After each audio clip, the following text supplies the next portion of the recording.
নমস্কার, আমি সুকৃতি দান। আশা করি আমরা সবাই ভালো আছেন। আপনারা সবাই দেখছেন অ্যাস্ট্রো সলিউশন। আজকে আমি আলোচনা করব যে বৃশ্চিক রাশি যে গোল্ডেন পিরিয়ড নিয়ে আমি বারে বারে আপনাদের কাছে ভিডিও রাখছি, তাই এই সময়টাকে কিভাবে চললে আপনারা সঠিকভাবে কাজে লাগাবেন, কিভাবে আপনারা কোন জায়গাটাকে সাবধানে থাকবেন তাও কিন্তু একটা বলে দেবো, আপনাদের কাছে আলোচনা করে নেব। মূল আলোচনা আসার আগে আমাদের জানিয়ে রাখি, অ্যাস্ট্রো সংক্রান্ত নিত্য নতুন টিপস পেতে আমার এই অ্যাস্ট্রো সলিউশন চ্যানেলকে সাবস্ক্রাইব করুন এবং পাশে থাকা বেল আইকনে ক্লিক করুন। চলে আসছি মূল আলোচনা। প্রথমে বলবো, দেখুন এই মুহূর্তে কিন্তু বৃহস্পতিদেব কিন্তু আপনাদের ষষ্ঠভাবে রয়েছে। বৃহস্পতিদেব সপ্তমভাবে পয়লা মেতে ঢুকে যাচ্ছে। তাই সপ্তমভাবে একটা যখনই কেন্দ্রস্থানে কোনো শুভ গ্রহ অবস্থান করে, সেটা কিন্তু বিশেষভাবে অনেকটা পঞ্চমহাপুরুষ যোগের মতো ফল দেয়। যদিও কিন্তু এটা পুরোপুরি পঞ্চমহাপুরুষ যোগ নয়, যেহেতু বৃহস্পতি তার নিজের স্বক্ষেত্রই নয়, শুক্রের ঘরে প্রবেশ করছে, বৃষ রাশির ঘরে। তার সত্ত্বেও কিন্তু আপনি নতুন কোনো কিছু শুরু করতে পারেন। আপনি এই সময় যা কিছু শুরু করবেন পয়লা মের পর থেকে, সেই জায়গাটা কিন্তু আপনার লাভ দেবে। সেটা কোনো বিজনেস হোক, সেটা কোনো কর্ম হোক, আপনি এই সময়ে আপনার নিজের সমস্ত প্রতিবন্ধকতাকে ভেঙে দিয়ে জীবনে নিত্য নতুনত্ব কোনো কিছু করার চেষ্টা করুন। এবং বৃশ্চিক রাশি যেহেতু ঈশ্বর প্রদত্ত একটা রাশি, এবং ঈশ্বর যেহেতু অষ্টম ভাবের একটা ক্ষমতা আপনার মধ্যে রয়েছে, তাই আপনার জীবনে প্রচুর মিরাকেল ঘটে। আপনি ভাবতে পারবেন না ঈশ্বর আপনাকে প্রতি মুহূর্তে কিভাবে সাহায্য করে। বৃশ্চিক রাশি যেহেতু সপ্তম ভাব দিয়ে বৃহস্পতিদেব পাশ করবে, তাই আপনাদের বিবাহের ক্ষেত্রে, আপনাদের প্রেমের ক্ষেত্রে আপনার এমন কিছু অভাবনীয় আপনার শুভ ফল আপনাকে দেবে, যদি আপনি সেগুলোকে সঠিকভাবে কাজে লাগাতে পারেন। কিন্তু অনেক ক্ষেত্রে মানুষের জীবনে এতটাই ঘাত প্রতিঘাত থাকে, অনেক বৃশ্চিক রাশির মানুষরা তারা কিন্তু বুঝতে পারে না যে কখন ভালো সময় আসছে, কখন খারাপ সময় আসছে, কারণ তাদের আর মালুম আসে না। তাদের মানুষের যেমন খুব কষ্ট পেতে পেতে মানুষের কি হয়, তাদের আর সুখ দুঃখের তাদের আর কোনো ফিলিংসই নষ্ট হয়ে যায়। সেই ধরনের ব্যাপার কিন্তু বৃশ্চিক রাশি জীবনে বারে বারে ঘটে। কিন্তু বারে বারে আমি বলছি যে সপ্তম ভাব দিয়ে বৃহস্পতির প্রভাব আপনার কোনো বিজনেস, আপনার কোনো প্রাপ্তিযোগ, কোনো বিবাহ হোক, প্রেম হোক, ভালোবাসা হোক, আপনার জীবনে পাবলিক ডিলিংস হোক, আপনার জীবনে সর্বার্থকভাবে আপনার একটা সাহায্য করবে। আপনার ক্রিয়েটিভিটির দিক থেকে, আপনার রোমান্টিকতার দিক থেকে, আপনার লাইফ পার্টনারের সঙ্গে সম্পর্কের দিক থেকে, আপনার অর্থের দিক থেকে, আপনার পরাক্রমতার দিক থেকে, আপনার জীবনের বিভিন্ন দিকের প্রাপ্তিযোগ থেকে শুরু করে সর্বার্থকভাবে বৃহস্পতিদেব কিন্তু আপনাকে সাহায্য করবে এবং আপনার মন মানসিকতার মধ্যে কিছু করার মতো একটা মেন্টালিটি কিন্তু জন্ম দেবে, এবং সেই সঙ্গে আপনার মধ্যে পরাক্রমতার লেভেলটা কিন্তু অনেক গুণে বৃদ্ধি পাবে। কিন্তু একটা কথা মনে রাখতে হবে, এই বৃহস্পতিকে আপনাকে কাজে লাগাতে গেলে আপনাকে বার্চারে বৃহস্পতির অবস্থানকে এমন ভালো করতে হবে, কোনো আর্ত দারিদ্র মানুষের সেবা করতে হবে, কোনো ধর্মীয় স্থানে বা কোনো পুরোহিতকে দান করতে হবে, আপনাকে কিন্তু কোনো ধর্মীয় স্থানে যেতে হবে, ঈশ্বরের আশীর্বাদ আপনাকে নিতে হবে। কেননা বৃহস্পতিদেবের আশীর্বাদ অনেকটা গুরুর আশীর্বাদের মতো। তো গুরুর আশীর্বাদ যখনই আপনি পাবেন, সেখানে গুরু মানে আপনার যেমন টিচার আছে, বাবা মা আছে, বা আপনি কোনো ধর্মীয় স্থানে কোনো ঈশ্বরের কাছে কিন্তু প্রতিদিন যাবেন, অন্তত প্রতি বৃহস্পতিবার অবশ্যই যাবেন। অফিসে যদি চাকরি করেন, অফিস থেকে ফেরার পথে দরকার হলে কোনো মন্দিরে, সেখানে কিন্তু মাথা ঝুঁকিয়ে 5 মিনিট হলেও প্রণাম করবেন, ঈশ্বরকে আপনার মনোবাসনা কিন্তু জানাবেন। দেখবেন আপনার জীবনে ধীরে ধীরে সমস্ত সমস্যা কিন্তু সমাধান হয়ে যাবে।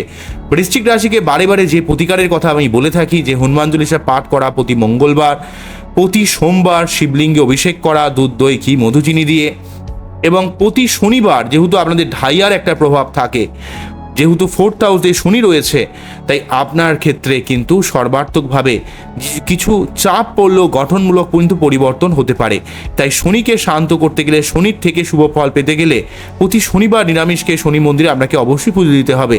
এবং আমি বারে বারে বলবো, কোনো ধর্মীয় স্থানে কোনো আর্ত মানুষকে, কোনো দারিদ্র মানুষকে, কোনো পুরোহিতকে, বা মন্দিরে ধরুন কোনো ভোগ হচ্ছে, সেখানে হয়তো কিছু টাকা ডোনেট করলেন, বা মুসুর ডাল, মুগ ডাল এগুলো কিনে দিলেন, ঠিক আছে, বা চাল টাইপের কোনো জিনিস কিনে দিলেন, শস্য টাইপের কোনো জিনিস কিনে দিলেন, বা কর্পূর হোক, তুলো হোক, ঠিক আছে, আপনারা এই ধরনের জিনিস, বা কোনো দরিদ্র মানুষকে কোনো শরবত দান করলেন, বা কোনো রকম কোল্ড ড্রিঙ্কস দান করলেন, এই ধরনের কাজ করলেও কিন্তু আপনার অনেক লাভ হবে।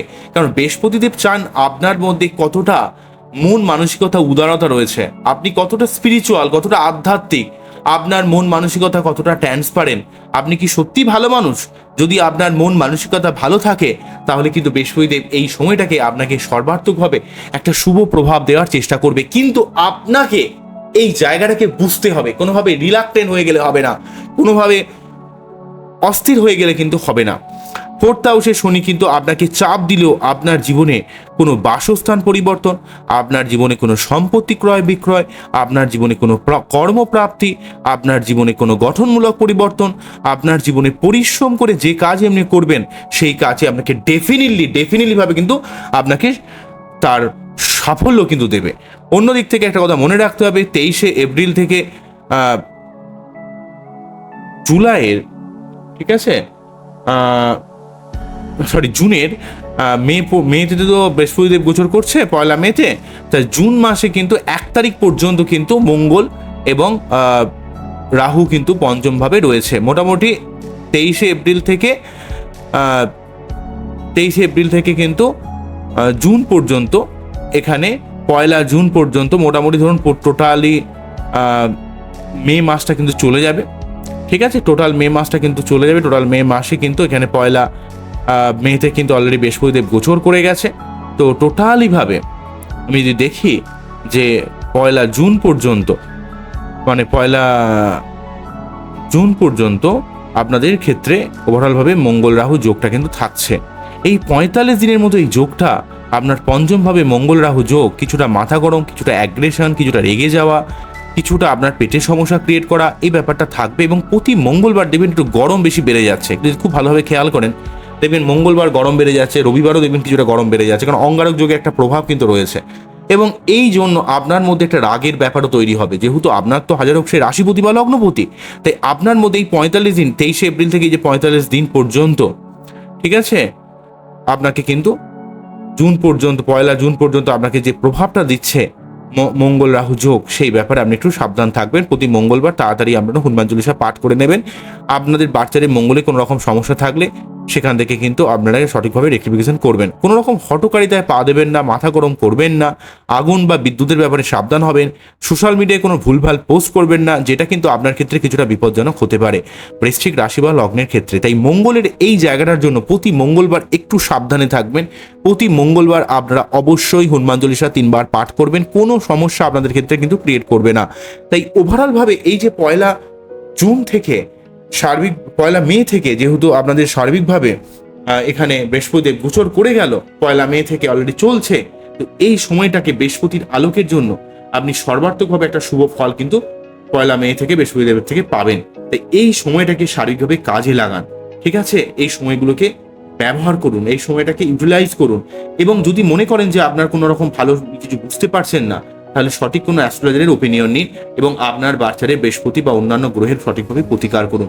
অনেক সময় দেখতে পাওয়া যায় যে আপনার বাচ্চারে লগ্ন স্ট্রং নয়, আপনার বাচ্চারে নবমপতি স্ট্রং নয়, বা বৃহস্পতি স্ট্রং নয়, সে মতো অবস্থায় কিন্তু আপনার উপর শুভ প্রভাব বর্তাচ্ছে না। তবে মন্ত্রপাঠ করলে কিন্তু সঠিকভাবে অনেকটা প্রতিকার কিন্তু আপনি করতে পারবেন। বৃশ্চিক রাশি বা লগ্ন নিয়ে আমি সর্বাত্মক প্রচুর ভিডিও আপনাদের দিই। আপনাদের ক্ষেত্রে একটু যদি এই সময়টাকে কাজে লাগাতে পারেন, আপনি কিন্তু জীবনে অনেক ক্ষেত্রে উন্নতি করতে পারবেন। তাই চেষ্টা করুন পড়াশোনাকে ভালোভাবে করা। যারা পড়াশোনার মধ্যে রয়েছেন, স্টুডেন্ট রয়েছেন, তাদের একটু মনোসংযোগ রাখতে হবে। যারা চাকরি, যারা পরীক্ষা দিচ্ছেন, ভালোভাবে পড়াশোনা করুন। যতই গভর্নমেন্ট 2 নম্বরই হোক না কেন, যতই বিভিন্ন দিক থেকে 2 নম্বরই একটা আগ্রা তৈরি হোক না কেন, আপনি যদি নিজে থেকে নিষ্ঠা রাখেন, আপনাকে ঈশ্বর সর্বদা সাহায্য করবে। বৃশ্চিক রাশি বা লগ্নের মানুষের কিন্তু এই বৃহস্পতির এই 7ম ভাবের গোচর বিশেষভাবে গুরুত্বপূর্ণ।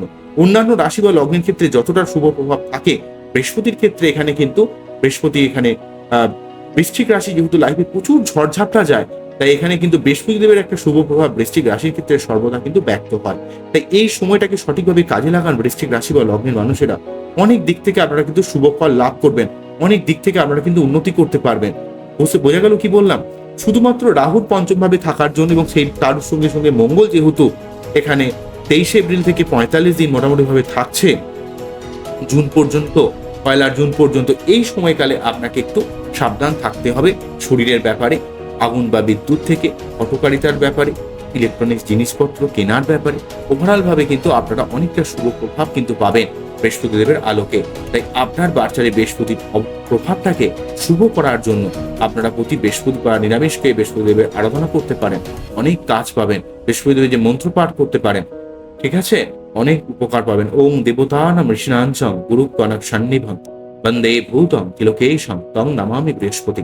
এই মন্ত্র পাঠ করতে পারেন, তার সেই সঙ্গে তার বীজ মন্ত্র ওম গ্রাম গ্রিং গ্রম সহ গুরুবে নমঃ। ওম গ্রাম গ্রীম গ্রম সহ গুরুবে নমঃ। ওম গ্রাম গ্রীম গ্রম সহ গুরুবে নমঃ। এই মন্ত্র পাঠ করে অনেক উপকার কিন্তু আপনারা লাভ করবেন। বোঝা গেল কি বললাম? আমার এই উইশটিকে আপনাদের কতটা ভালো লাগলো, কতটা বুঝতে পারলেন, সেটা কিন্তু অবশ্যই আমাকে কমেন্ট সেকশনে জানাবেন। আবারও দেখা হবে নতুন কোনো ভিডিও নিয়ে। নমস্কার, থ্যাংক ইউ।